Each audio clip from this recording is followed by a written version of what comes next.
बिस्मिल्लाहिर्रहमानिर्रहीम। आज के प्रोग्राम के साथ मैं हूं नसरुल्लाह मलिक। नाज़रीन, हमारी बड़ी बदकिस्मती है कि हमारे यहाँ सियासतदान एक दूसरे पर जब इल्ज़ामात लगाते हैं तो बहुत से हक़ाइक़ से चश्म बरा हो जाते हैं और पर्दापोशी कर लेते हैं।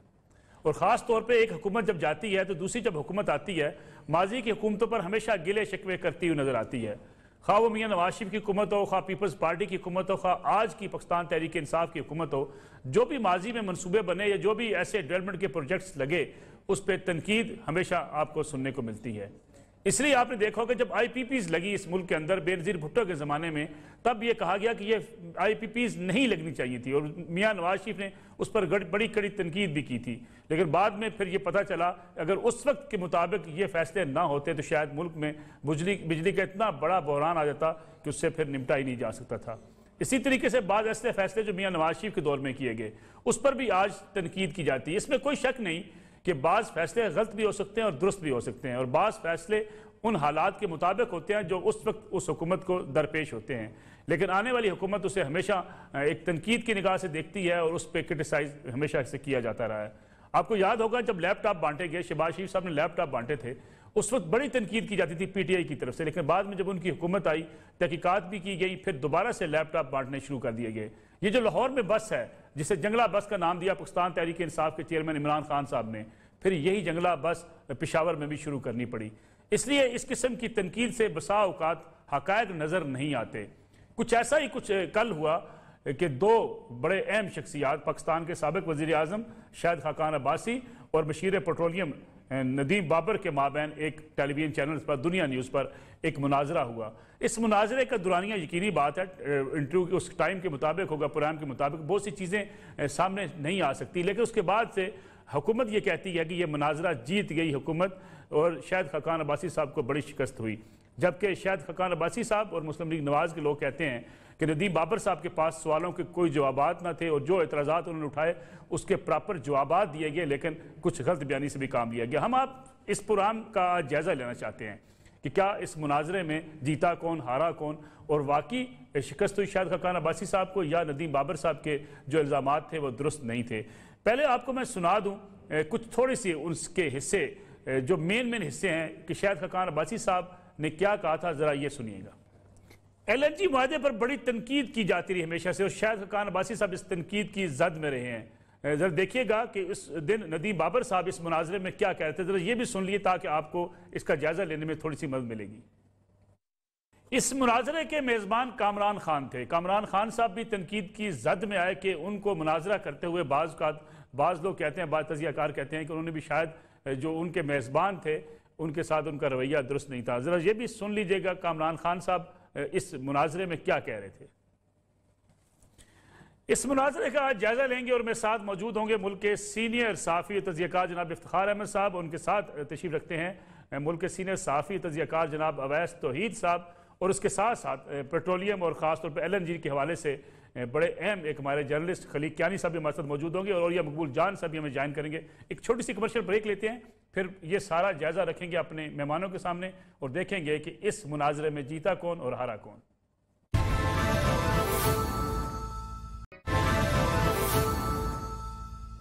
प्रोग्राम में एक बार फिर खुश आमदीद। इफ्तिखार अहमद साहब, शाहिद खाकान अब्बासी साहब भी मुल्क के वज़ीर आज़म रहे, सीनियर सियासतदान हैं। नदीम बाबर साहब भी बड़े अहम ओहदे पर फायज हैं, मशीर पेट्रोलियम हैं। इस मुनाजरे को आपने कैसा देखा? यानी ये कहना तो बड़ा मुश्किल है कि कौन जीता कौन हारा, अगरचे दोनों सियासी जमातें ये दावे कर रही हैं कि बस वो ही जीत के। नदीम बाबर साहब कहते हैं हुकूमत और शाहिद खाकान अब्बासी साहब के बारे में कहती है मुस्लिम लीग नवाज़। आपको क्या लगता है जीता कौन? देखिए, मेरी ख्याल है कि आहिस्ता आहिस्ता इस मुल्क में अवाम जीत रहे हैं और ये अवाम की जीत की तरफ एक स्टेप हो सकता है कि आखिरकार ये एहसास अब जन्म ले रहे हैं कि हुक्मरान को जवाबदेही करनी होगी अवाम के सामने। ठीक है, ये उसका पहला स्टेप था। बिल्कुल ठीक है। और मैं ये समझता हूँ कि कॉन्फ्लिक्ट ऑफ इंटरेस्ट की जो बात हमने सुनी थी इमरान खान साहब से, ये उसकी एक बहुत बड़ी मिसाल थी कि किस तरीके से इमरान खान साहब उस कॉन्फ्लिक्ट ऑफ इंटरेस्ट की वायलेशन में इस आदमी को लेके आए। आपने अपने इंट्रो में IPPs की बात की। सबसे ज्यादा अगर फायदा उठाया उन आईपीपी से किसी ने तो इन मोहतरम ने उठाया। ठीक। और ये जो बात कर रहे हैं कल, ये बहुत जोर दे रहे थे एक लफ्ज के ऊपर, मैंने वो लिखा हुआ है, GIDC, ये गैस इंफ्रास्ट्रक्चर डेवलपमेंट चार्जेस जो हैं। जी जी। ये कहते हैं नदीम बाबर साहब कि ये पैसे क्यों नहीं दिए गए, किसको नहीं दिए गए? दो कंपनियों को, SNGPL को और SSGNL को। मेरे दोस्तों और सुनने वालों, ये पैसे इसलिए नहीं दिए गए कि ये दोनों ही फर्म में सिर्फ 40% हुकूमत का हिस्सा है। ठीक है। और ये जो प्रॉफिट कमाती हैं उसका सीधा साधा ये अपने पास लेके जाती हैं 18%। अब ये चाहते हैं नदीम बाबर जैसे लोग, क्योंकि नदीम बाबर के साथ ऑलरेडी एक इसमें से एक पार्टी का मामला चल रहा है पैसों की लेन देन का। नदीम बाबर ये चाहता है कि जो इंफ्रास्ट्रक्चर के पैसे इकट्ठे किए गए वो इन दो ऐसी कंपनियों को दे दिए जाएं जो कारोबार तो करती हैं प्राइवेट, ठीक, जिसमें 40% इंटरेस्ट है सिर्फ हुकूमत का, और प्रॉफिट लेती है 18%। यानी उनके प्रॉफिट को हासिल करने के लिए हुकूमत पाकिस्तान ने अवाम से जो पैसा इकट्ठा किया उनको दे दिया जाए। लेकिन इफ्तिखार साहब, नदीम बाबर साहब का एक सवाल तो वैलिड है ना कि 226 रुपए इकट्ठे किए गए थे, वो टर्मिनल के लिए बनाने के लिए इकट्ठे किए गए थे। वो टर्मिनल बनाने के लिए फिर लोन लेना पड़ा गवर्नमेंट को, उसका सूद देना पड़ा। एक सेकंड देखें, शाहद खान अब्बासी ने कहा कि वो ईरान पाइपलाइन के लिए है। आप समझने की कोशिश नहीं कर रहे। ठीक है। मुल्क के अंदर दो हैं। मेरी प्रॉब्लम ये है कि मेरी एनएक इसको ठीक काम नहीं कर रही। एक SNGPL है, एक SSGL है। ठीक है, ठीक है, ये दो हैं। ये दो में से 40% हुकूमत का हिस्सा है, बाकी ये 60% इसके डायरेक्टर हैं। अब वो अरबा रुपया इनको क्यों दे दिया जाए जिससे इनको 18% मुनाफा मिलता हो? ठीक वो है। हुकूमत की मर्जी, जामती खर्चे। एक दूसरी बड़ी बात जो कल हुई वो हुई जनाब कि मुआहदा क्यों किया गया कतर के साथ। ठीक है। ये मुआहदा हिंदुस्तान ने भी किया है, हिंदुस्तान ने इसको रीनेगोशिएट किया है। ठीक है।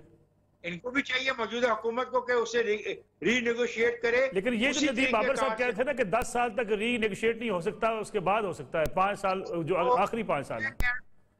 ये वो कह रहे हैं ना। देखो कल एक बात बड़ी क्लियर है, वो कुछ फायदों का हवाला दे रहे थे, कुछ कॉरेस्पोंडेंट का हवाला दे रहे थे। ना तो वो फायदे आपकी रसाई में है ना मेरी रसाई में है। हमको पार्लियामेंट तो नहीं है, एक टेलीविजन का प्रोग्राम को पार्लियामेंट तो नहीं होता, और ना ये हमारा रोल है।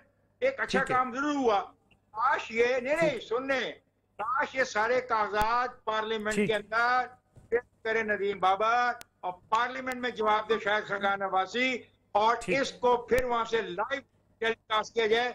4 दिन की डिबेट हो, 5 दिन की डिबेट हो, 1.5 घंटे की डिबेट के अंदर इसके अंदर आधे घंटे के इश्तिहारात हो। क्या ये टेक्निकल चीजें जो मुझे लिखनी पड़ी है, ये लफ्ज मुझे लिखने पड़े हैं, आज तक मैंने कभी लफ्ज नोट्स में लिखे नहीं, मुझे लिखने पड़े हैं, तो मुझे समझ आइए मामला क्या है। ठीक है, मैं इफ्तिखार साहब अगर वापस आता हूं। अवैस तोहीद साहब, जो इफ्तिखार साहब ने बात की है कि पार्लियामेंट में बहस हो, पार्लियामेंट में सारे डॉक्यूमेंट्स रखे जाएं, पूरी कौम को पता चले, लाइव उसको दिखाया भी जाए, वरना इल्जामात तो लगते रहते हैं। हुकूमत इल्जामात लगाती है, अपोजिशन जवाब देती है, अपोजिशन इल्जामात लगाती है, हुकूमत जवाब देती है, आम आदमी कंफ्यूज रहता है। अब देखिए, जिस चीज की बात कल नदीम बाबर साहब कर रहे थे कि महंगा मुआहदा किया गया कतर के साथ, $8 वाला इस हुकूमत ने 6.46 पे किया, 3.4 पे किया, तो ये हुकूमत की, नदीम बाबर साहब की, ये इनकी क्रेडिबिलिटी तो हुई या इनकी मेहनत तो हुई कि उन्होंने उससे कम कीमत पे इसको किया है? देखिए साहब, मेरा साथी जो एक किताब थी एडिटोरियल, जो मेरा टेक है सारे मामले पे, कि वो केसेस जो अदालत में चल रहे हो या इंक्वायरी जिनकी हो रही हो, उनपे चैनल पर या रेडियो चैनल पर मुनासिब नहीं होने चाहिए। यही पनामा मुकदमा जब अदालत में चल रहा था, तो शायद आपके प्रोग्राम में मैं मतलब पास हम लोग थे, और हम यही बात कर रहे थे कि एक तरफ अदालत में मुकदमा चलता है और शाम को प्राइम टाइम पे टीवी चैनल पे मुकदमा चलता है। ये जो टीवी चैनल की अदालत नहीं देखनी चाहिए। ये सही बात है कि टीवी चैनल पर जो है अकाउंटेबल बनाना चाहिए लोगों को जो सुधार कर रहे हैं और जो इस वक्त सुधार कर रहे हैं। अब बात है कि जो मुझे अच्छी तरह याद है कि इसके अंदर IPPs का मसला जब हक्को वगैरह लगा था और बेनजीर साहिबा का दूसरा दौरे हुकूमत था, उसके बाद जब नवाज शरीफ साहब की हुकूमत आई तो इन्होंने हक्को का पूरा मुआवजा करवा दिया और इसी तरह के इल्जाम लगाए थे कि ये बहुत महंगे दामों महंगे नरखों पे ये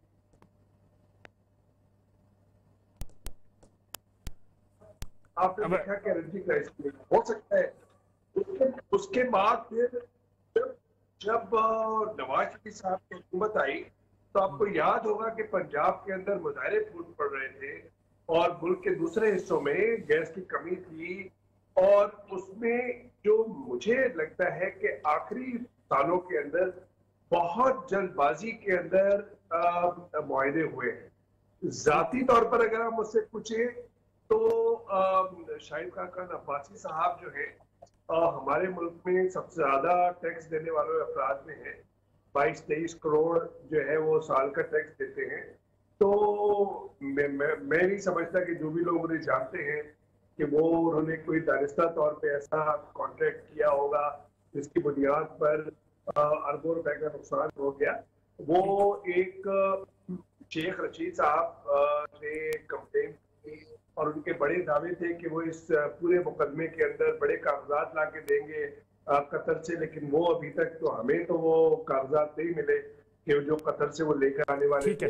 शाहिद पाजी साहब और मिफ्ता इस्माइल साहब अपना मुकदमा लड़ रहे हैं इंक्वायरी के खिलाफ, मुकदमा जो इस वक्त अदालत में चल रहा है और दोनों ने जेल काटी है। इस पूरे एनर्जी स्कैंडल के अंदर दो मामला हैं। एक है जो सोई सदन गैस का जो एंग्रो के साथ एक मुआहदा हुआ था टर्मिनल पे जो पोर्ट कासिम पे लगा है, ठीक है, और दूसरा था कतर के साथ मुआहदा जिसमें कई बरस तक ये 10-15 साल तक जो है वो नरखों पर जिस भी रेट पे जो हुआ था। और शाहिद खान अब्बासी साहब का पॉइंट ऑफ व्यू है कि उसी जमाने में इंडिया ने मुआहिदा किया था कतर की उसी कतर के साथ और वो हमसे ज्यादा यानी कि पाकिस्तान के ज्यादा से ज्यादा जो रेट से उस पर उन्होंने किया था। अब बात यह है कि देखिए मैं ये समझ रहा हूँ कि अभी भी हमें गैस का मसला है, अभी भी गैस की क्राइसिस है, लेकिन बाबर साहब ये जो हुकूमत वक्त है ये माजी के घनचक्रों में पड़ने के बजाय, लेकिन बाबर साहब ने माना था वैसे तो सब कि हमें क्राइसिस है हमारे पास अब भी जी।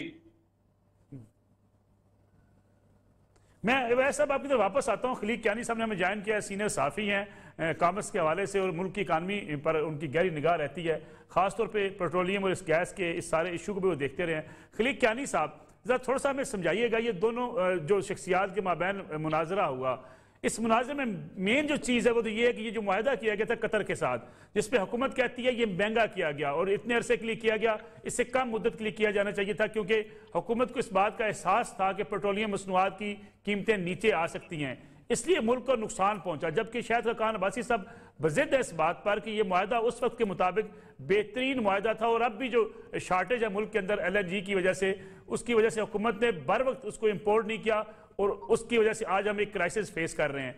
आप इस पूरे मुनाजरे को, इस पूरे LNG मुआहदे को कैसे देखते हैं?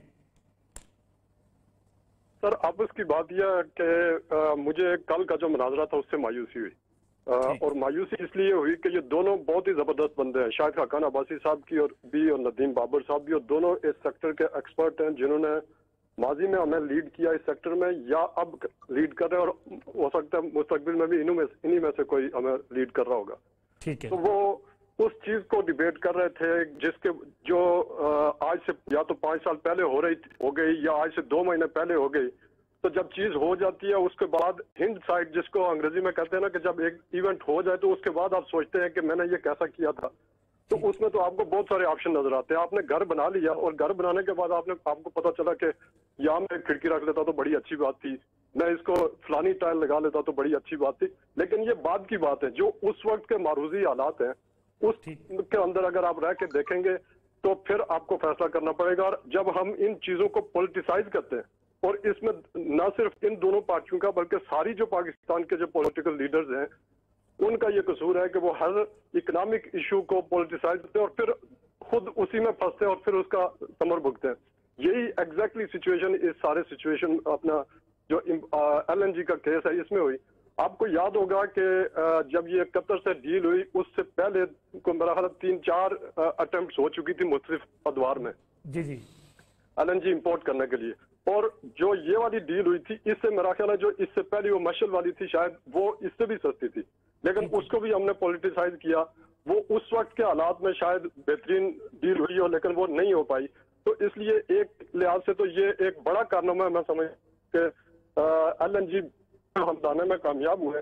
और जो उस वक्त के सर्कमस्टेंसेस थे उससे पहले जो 3-4-5 एग्रीमेंट हुए दुनिया में इंडिया ने किए या जापान की तरफ हो रहे थे या बाकी हो रहे थे वो सारे इससे महंगे थे। तो उस लिहाजा उस वक्त के हालात में अगर देखें तो मेरा ख्याल है शायद खाकान अब्बासी साहब के पास जो ऑप्शन था वो शायद इससे बेहतर ना हुआ। हम आज तो कह सकते हैं कि जी उससे सस्ती हो सकती थी, उससे साल बाद सस्ती थी, लेकिन उस वक्त सस्ती नहीं थी। उस वक्त सबसे सस्ती जो डील लॉन्ग टर्म हुई है वो यही हुई है।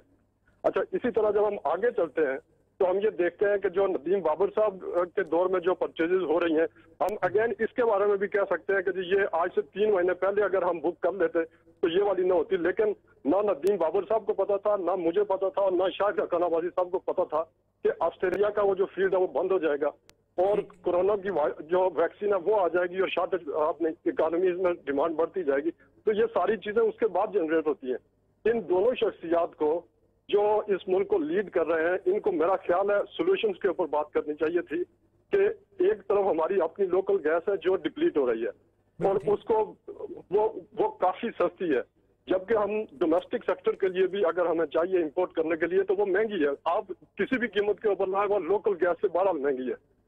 तो उन दोनों को मिक्स करके या कैसे उसको हम डोमेस्टिक कंज्यूमर को भेज सकते हैं, हमें इन चीजों लाइन्स के ऊपर भी इन दोनों को डिबेट करनी चाहिए थी कि हम कितने अरसे तक जो डोमेस्टिक रिजर्व्स हैं उनको चूल्हों में जलाने के लिए इस्तेमाल कर सकते हैं और कितने अरसे तक करना चाहिए और कितना अफोर्डेबल है, उसकी क्या इकोनॉमिक कास्ट है, या वो जो मॉलिक्यूल्स हैं उसको हम इंडस्ट्री के लिए कैसे इस्तेमाल कर सकते हैं कि बेहतर आउटपुट हो, या उसके जो 4 शहरों से हटके अगर बाकी पूरे मुल्क की आबादी है उनको जो फ्यूल मिल रहा है वो किस कास्ट के ऊपर मिल रहा है। मेरा ख्याल है कि अगर इन चीजों के ऊपर वो डिबेट करते पॉजिटिव आउटकम्स की तरफ उससे सूदमंद होती है। लेकिन साहब अगर इसकी मुद्दत की बात करें, हुकूमत का सबसे बड़ा क्लेम तो यह है कि इसकी मुद्दत 15 साल की गई। अगर इसकी मुद्दत कम होती तो शायद हम रेट्स पे दोबारा से नेगोशिएट कर सकते। आप समझते हैं इसकी मुद्दत कम होनी चाहिए थी? सर उस वक्त मेरा ख्याल है कि 10 साल से कम का एग्रीमेंट करने के लिए कतर तैयार नहीं था। ठीक है, लेकिन मैं अगेन वही आपको बताऊंगा कि जो क्योंकि हम पॉलिटिसाइज करते हैं, आपने देखा होगा कि जब पीपल्स पार्टी ने IPP लगाए थे 1994 की पॉलिसी के मुताबिक, तो उस वक्त जो नून लीग थी उसने कहा ये बड़े एक्सपेंसिव हो गए। लेकिन हमने देखा कि वही जो सबसे महंगे एग्रीमेंट थे उन्होंने अगले 1 दहाई या 1.5 दहाई तक हमारी पाकिस्तान की इकोनॉमी को सपोर्ट किया। हम दोबारा जब शार्टेज क्रिएट हुई, आपको याद होगा कि हम इंडिया को भी बेचने की कोशिशें करते रहे। बिल्कुल ठीक। आज वही दोबारा सिचुएशन है, इकोनॉमी बैठ रही है, अगर ना बैठती तो हो सकता है ये जो हमने IPP दोबारा नून लीग के दौर में लगाए हो सकता है ये हमें सस्ते पड़ते, लेकिन जो इस्तेमाल नहीं हो रहे तो वो ज़ाहिर महंगे हो रहे हैं। बहुत बहुत शुक्रिया खलीक कियानी साहब। खलीक कियानी साहब ने बड़ा खूबसूरत समराइज किया कि दोनों शख्सियात को इन चीज़ों से हट के जो माजी में जो फैसले होते हैं शायद उस वक्त के हालात के मुताबिक होते हैं, आज जो फैसले हो रहे हैं इस पर भी तनकीद की जा सकती है कि 4-5 महीने पहले अगर टर्मिनल पे काम होता या इंपोर्ट की जाती तो शायद ये शार्टेज आज उसका सामना न करना पड़ता। लेकिन बदकिस्मती से हमारे यहाँ सही उन्होंने कहा कि मैशत भी सियासत की नजर रहती है। एक ब्रेक लेते हैं, ब्रेक से वापस आएंगे। इफ्तिखार साहब और अवैस तो ही सबसे पूछेंगे कि वाकई इस मुनाजरे का कोई फ़ायदा हुआ है, लोगों तक हक़ाइक़ पहुँचे हैं या महज इल्ज़ाम तराशी है और दोनों पार्टियाँ जीतने का दावा कर रही हैं।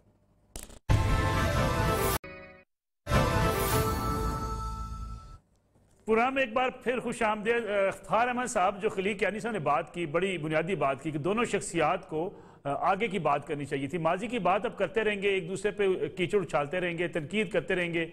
हर दौर के फैसले उस दौर के हालात के मुताबिक होते हैं।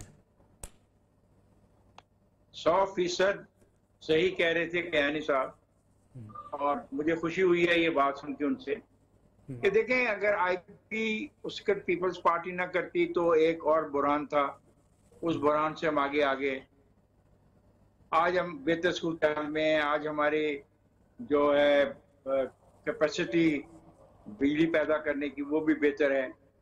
अब एलएनजी की हमें जरूरत है क्योंकि हम उसको इस्तेमाल करना चाहते हैं 2-3 मकासद के लिए। जो डिबेट है वो उस वक्त शुरू हो गई थी पाकिस्तान में जब आपने सीएनजी पेट्रोल पंप लगा दिए थे। ठीक है, उसका किसी ने नहीं सोचा कि ये जो सीएनजी हम पेट्रोल पंपों पर इस्तेमाल कर रहे हैं क्या ये दुरुस्त है, क्या ये पॉलिसी जायज है। और फिर क्या हुआ, क्राइसिस आया और अरबहा रुपया जो उसमें सरमायाकारी हुई थी वो फारग होगी। ठीक, फिर हमने ये सोचा कि हमें देहातों में सुई गैस देनी चाहिए सियासी मकासद को हसूल के लिए। हम करोड़ों रुपए की पाइपलाइन से लेके जाते हैं देहातों में और वहां पे 20 साल का बिल गैस का उतना नहीं होता जितने के पाइप बिछाए जाते हैं। और यही पाकिस्तान के बारे में कहा गया कि पाकिस्तानी चांदी से चूल्हा जलाते हैं। बिल्कुल सही कहा, ये सही कहा गया। और मैं ये समझता हूँ कि ये नामुमकिन नहीं था कि हम गैस सप्लाई नहीं कर सकते थे। मसलन मेरी बलूचिस्तान के 3 साबिक वज़ीर आला और अल्लाह बख्शिश करे ताज जमाली की और ज़फ़रुल्लाह जमाली की, ये बहस रही कि आपकी इतनी कम आबादी, आप उनको गैस क्यों नहीं पहुंचा सके और आपने ये क्यों एक फेडरेशन के खिलाफ एक नफरत को जन्म दिलवाने में रोल प्ले किया। हालांकि आप चाहते तो अपनी आबादी को गैस सिलेंडरों के जरिए गैस दे सकते थे, तो उनके पास जवाब नहीं था। जिस तरीके से कयानी साहब ने ये कहा कि आईपीपी के जो है फैसले उसको बुरे लगते थे, आज वो मुनासिब लगते हैं। 15 साल का कॉन्ट्रैक्ट जिससे आपने भी कहा, जिससे मैंने भी कहा कि हिंदुस्तान अपना उनको बहस कर रहा है उसके ऊपर, और इसी पॉइंट पे कर रहा है कि आपने पाकिस्तान को सस्ती दी। यानी जो नुक्ता हिंदुस्तान ने उठाया हुआ कतर के साथ, उसकी बुनियाद पाकिस्तान के रेट को बनाया हुआ है। अब आगे चल के देखें क्या इस वक्त चाहिए गैस हमें अपने बिजली घरों को चलाने के लिए, और अगर बिजली घर आप गैस पे नहीं चला रहे हैं, ये गैस आप उन लोगों को दे रहे हैं जिनकी जरूरत नहीं है, तो इसमें भी डिबेट होनी चाहिए ना। इसीलिए मैं कहता हूँ कि parliament is the place, not ये टीवी चैनल्स। ओटी का जो पॉइंट ऑफ व्यू है, समझते हैं ये मुनाजरा नहीं होना चाहिए था टीवी चैनल पे। नहीं, मुनाजरा समथिंग। मुनाजरे ने तो यार बगदाद में आपकी इस्लामी रियासत को काट के बाहर फेंक दिया, और मुनाजरों से आप बाज नहीं आते। मैं मुनाजरों का हामी नहीं हूं। मैं कहता हूं कि ये एक पॉलिसी डिसीजन है। अब देखिए ना, मुझे ये 2 लफ्ज इंग्लिश के समझने के लिए मैं एक मिनट मुझे ये इंग्लिश के 2 लफ्ज समझने के लिए लिखने पड़े और मुझे समझाना पड़ा कि अच्छा। लेकिन एक सवाल फिर भी है नदीम बाबर का कि वो पैसे कहाँ गए। इसका जवाब कोई भी वाकई शायद खकान अब्बासी के पास नहीं था। पैसे तो इकट्ठे हुए, लेकिन ऐसा होता नहीं इफ्तिखार साहब कि किसी एक मद में इकट्ठे होने वाले पैसे किसी और मद में खर्च कर दिए जाते हैं। नहीं, ये बात नहीं है। आपको मत बता दिए मैंने कि इसलिए इनको नहीं दिए गए कि इन 2 फर्मों को अगर देते तो इससे वो प्रॉफिट जो लेती वो भी फिर जायज नहीं था ना। आपके मेरे पैसों से 18% तो कमा जाए। लेकिन ये सवाल उनका इंपॉर्टेंट नदीम बाबर का कि वो पैसे कहाँ हैं, क्योंकि नदीम बाबर कल ये तासर दे रहे थे कि वो पैसे है ही नहीं, गायब हो गए, लूट के खा गए। इसका जवाब शायद खजानाबाजी। ठीक है अवैस तौहीद साहब, ये पैसे खाए जा सकते हैं जो हुकूमत टैक्स कलेक्ट करती है? कोई वजीर खजाना खुद पैसे 226 अरब की अगर बात करें तो अपने घर में ले जा सकता है या किसी और मद में खर्च किए जाते हैं? देखिए नसरुल्लाह साहब, जो माजी के हुक्मरान हैं या पॉलिसियां हैं उसका एहतसाब बिल्कुल होना चाहिए, चेक एंड बैलेंस भी होना चाहिए, और वो पार्लियामेंट के अंदर होना चाहिए। ये देखिए आपके जो पार्लियामेंट की कमेटीज है, स्टैंडिंग कमेटीज, वो कितनी फाल है, कौन सी कानून साजी हो रही है। जो सितम जरीफी है वो ये कि हमारे मुल्क के अंदर जब बहरान आता है तो उससे निपटने के लिए हम पॉलिसीज बनाते हैं और वो डॉक बेसिस पे बनाते हैं। और ये बदकिस्मती से पाकिस्तान की क्रिएशन के बाद से ये मसला शुरू हुआ। आप ये देखिए कि इंडस्ट्रियलाइजेशन कहाँ हुई इस मुल्क के अंदर, कहाँ वो लेबर यूनियन, कहाँ पे ट्रेड यूनियंस, कहाँ पे अब एक जुल्फकार अली भुट्टो साहब, जिससे भी कोई उनको इख्तलाफ हो सकता है उनकी पॉलिसी से, किसी को भी, उन्होंने 32 के करीब इंडस्ट्रीज लगाई ट्राइबल एरिया के अंदर, साबका कबायली इलाकों के अंदर, यानी कि north Rajasthan, south Rajasthan, Kurram agency, Khyber, और उस पर एक नोट लिखा, और वो नोट लिखा कि ये नुकसान में होंगी, लेकिन इसको रियासत जो है वो सब्सिडाइज रखे।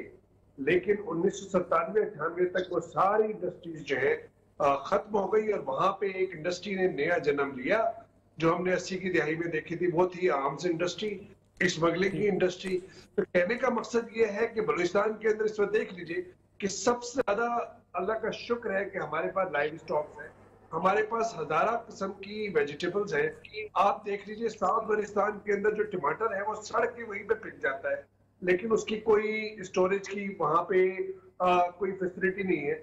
इसी तरह बलूचिस्तान के अंदर लाइव स्टॉक दुरुस्त का वैसे आपने दुरुस्त का, लेकिन क्या इकोनॉमी पे सियासत होती है ऐसी जैसे हमारे यहाँ होती है? बिल्कुल नहीं होनी चाहिए इकोनॉमी पे सियासत, और अगर आप सियासत करें तो उसका एक फोरम है, और वो फोरम है पार्लियामेंट, और वो इफेक्टिव है नहीं। तो जब कोई हुकूमत चल जाती, चाहे वो फौजी आमिर हो, आप देख लीजिए, एक मिसाल छोटी सी देता हूँ। जब मुशर्रफ साहब आए, उन्होंने कहा इकोनॉमी जो है वो तबाह सूरत हाल में, तबाह सूरत हाल में $38 बिलियन उस वक्त बैरूनी कर्जा जाते हैं। जब वो गए जनरल मुशर्रफ साहब तो 58 बिलियन थे, उसके बाद पाकिस्तान पीपल्स पार्टी आई तो 78 थे, फिर जब नवाज शरीफ साहब की हुकूमत खत्म हुई तो फिर और मजीद थे कर्जा, अब की हुकूमत है तो और कर्जे हैं, और एक दूसरे पे इल्जाम तराशी है। ठीक, मेरा कहने का मकसद ये है कि आप अपने मुल्क की पॉलिसी अगले 25 साल के लिए बनाते हैं, बिल्कुल एजुकेशन पॉलिसी। सॉरी, एक्चुअली हमें प्रोग्राम बड़ा मुख्तसर वक्त रह गया। इफ्तिखार साहब की तरफ मुझे जाना। इफ्तिखार साहब, शॉर्ट कमेंट आप करें, ये कभी हो सकेगा कि हम ऐसी जो पॉलिसी वैसा बात कर रहे हैं, एजुकेशन की पॉलिसी भी बनाएं, हम मैशत की पॉलिसी बनाएं, और उस पर इत्तेफाक हो पार्लियामेंट के अंदर अपोजिशन हुकूमत का? देखिए इसके अलावा हमारे पास रास्ता कोई नहीं रह जाएगा। हमने 70 साल ज़ाया कर दिए हैं, और देखे ना ये जो आप बात हम कर रहे हैं, हालांकि ना मैं माहिर हूं, ना ओटी माहिर है, ना आप माहिर हैं इसके जिस सब्जेक्ट में हम बात कर रहे हैं, लेकिन हम एक जो हमारा देहाती स्टाइल ऑफ थिंकिंग है, जो हमारी वो फीलिंग है, हम उसको शेयर कर रहे हैं। अब देखें ना, अगर आपने अपने कारखाने चलाने हैं, आपने यूरिया भी पैदा करनी है, आपने बिजली भी पैदा करनी है, आपने लोगों को भी देना है, अब तो फिर आपको इसके दरमियान एक बैलेंस क्रिएट करना पड़ेगा। आप तब तक इस किस्म के फजूल किस्म के फर्नेस ऑयल वगैरह और डीजल पे चीजें चलाते रहेंगे और एनवायरनमेंट को तबाह करते रहेंगे, और माहौलियात का जो जुर्म है वो जुर्म आइंदा आने वाले दिनों में और नोयत अख्तियार कर जाएगा। तो सिर्फ इस मामले, बहुत शुक्रिया जी, बहुत शुक्रिया इफ्तिखार साहब। प्रोग्राम का वक्त बिल्कुल खत्म हो गया। नाज़रीन, कल इंशाल्लाह आपकी खिदमत में दोबारा हाजिर होंगे। इजाज़त दीजिए, अल्लाह हाफिज़।